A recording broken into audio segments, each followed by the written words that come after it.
Rebonjour. Saviez-vous que pour chaque être humain qui vit sur cette planète, sur la planète Terre aujourd'hui, on compte plus de 200 millions d'insectes. Alors, certains d'entre nous voient les insectes comme une véritable plaie à éviter, à combattre, mais si l'on a conscience de l'importance de chaque être vivant, de chaque créature sur Terre, alors il faut plutôt se réjouir de l'existence des insectes et il faut plutôt se préoccuper de leur sort, de leur survie.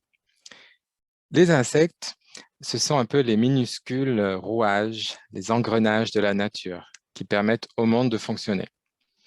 Et le problème, c'est qu'aujourd'hui, un grand nombre de ces petits rouages risquent de se gripper, de ne plus fonctionner correctement. Alors, au fil de ce discours, je vais vous parler de l'importance des insectes et de la raison pour laquelle nous devrions tous veiller sur eux. Je parlerai aussi des bienfaits qu'ils apportent aux écosystèmes.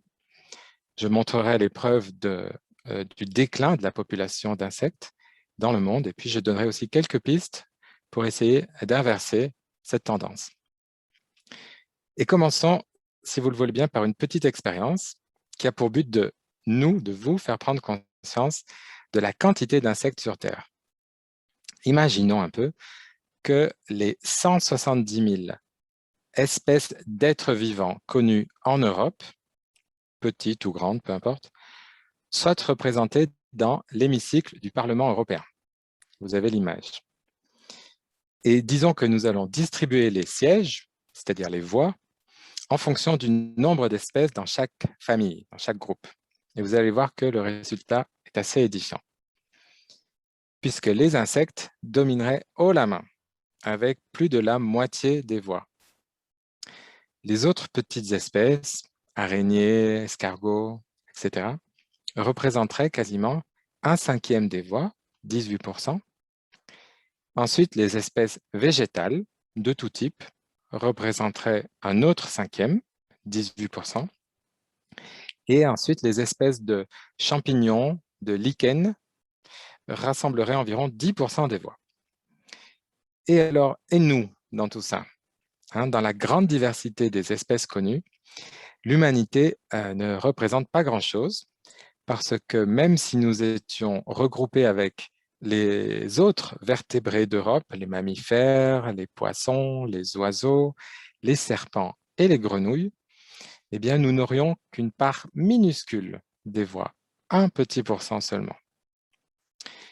En d'autres termes, nous les humains, nous sommes totalement tributaires, dépendants d'une foule d'espèces minuscules, méconnues, dont la majorité sont des insectes.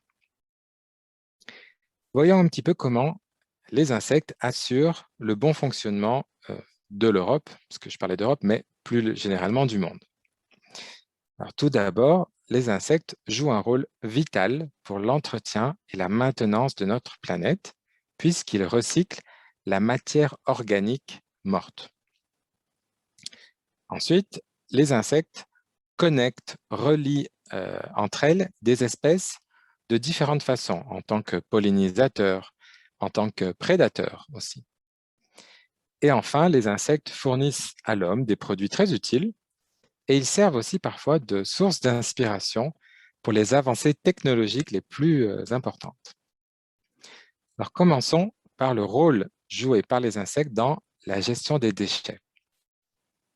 Les herbivores ne mangent, ne broutent, devrais-je dire, qu'un dixième de toutes les plantes qui germent et qui poussent. Les 90% restants des végétaux restent au sol à pourrir, tout simplement. Les champignons, les bactéries se chargent d'en assurer la décomposition et le recyclage, mais à eux seuls, eh bien, ils prendraient beaucoup de temps. Et les insectes, en faisant aussi leur part du travail, accélèrent considérablement ce processus. Et donc, ce faisant, ils contribuent à réalimenter le sol en nutriments pour permettre au cycle de la vie de recommencer. Les insectes, comme je l'ai dit précédemment, sont aussi une sorte de colle, de chaînon qui relie différentes espèces entre elles. Ils jouent principalement le rôle de pollinisateurs. Au sein de l'Union européenne, plus de 80% des cultures et quasiment 80% aussi des fleurs sauvages dépendent en partie de la pollinisation par les insectes. On estime d'ailleurs à 15 milliards d'euros la production agricole annuelle de l'Union européenne directement liée aux insectes pollinisateurs. Leur action est donc essentielle à ces cultures et donc à la production de denrées alimentaires. Et cette action, elle implique de nombreux acteurs. Je vais vous citer quelques insectes, plusieurs milliers d'abeilles, de mouches, de scarabées, de fourmis, de guêpes, de papillons, j'en passe et des meilleurs. Alors, ils n'ont pas tous un rôle de premier plan, mais les études montrent que plus le nombre d'espèces est élevé dans le processus de pollinisation, et plus cette pollinisation est efficace. Et la pollinisation par les insectes, elle n'améliore pas uniquement les cultures sur le plan quantitatif, mais aussi sur le plan qualitatif. Et je vais prendre l'exemple des fraises.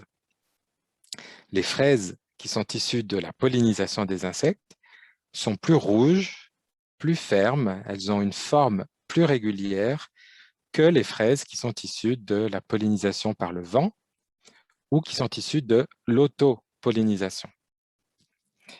Des fraises plus fermes résistent mieux au transport, résistent mieux au stockage et elles ont une durée de conservation plus longue. D'ailleurs, une étude allemande de 2018 a constaté que le prix de commercialisation des fraises pollinisées par les insectes était 50% plus élevé en moyenne. Les insectes, ils constituent aussi une source de nourriture de base pour de nombreux animaux de plus grande taille. Les poissons d'eau douce, par exemple, se nourrissent dans une large mesure d'insectes aquatiques. Les oiseaux sont aussi friands d'insectes, ils en sont très dépendants. Plus de 60% des espèces d'oiseaux sont insectivores. Et ils sont de gros consommateurs parce que les oiseaux de notre planète consomment en une année consomment en une année plus d'insectes que le poids de toute la population humaine sur la planète. Et donc, il va sans dire que sans les insectes, eh bien, les populations d'oiseaux s'effondreraient quasiment du jour au lendemain. Enfin, les insectes nous fournissent des produits très utiles comme le miel, comme la soie. Les insectes peuplent notre planète depuis 400 millions d'années et ils étaient présents bien avant les dinosaures. Mais aujourd'hui, ils traversent une mauvaise passe, ils ont du mal à survivre. Et je précise à ce stade un point assez important. Lorsqu'une espèce est au bord de l'extinction, en général, il est déjà trop tard pour tirer la sonnette d'alarme. Les espèces, elles cessent de fonctionner dans un écosystème donné bien avant que le tout dernier spécimen de l'espèce ne s'éteigne. C'est pourquoi il est primordial, vital même, je dirais, de mettre l'accent non seulement sur l'extinction des espèces, mais aussi sur leur déclin, sur la baisse du nombre de spécimens de telle ou telle espèce. Plusieurs rapports scientifiques font d'ailleurs état d'un déclin très rapide des populations d'insectes en Europe. Alors pourquoi? Comment est-ce qu'on peut expliquer un tel déclin?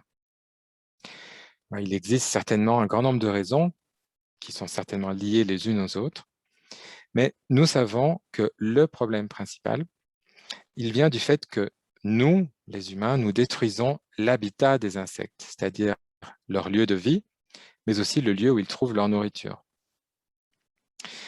Pour faire court, nous avons transformé des paysages agricoles très riches en fleurs, en plantes variées, pour en faire de vastes étendues de monocultures, de blé, de maïs.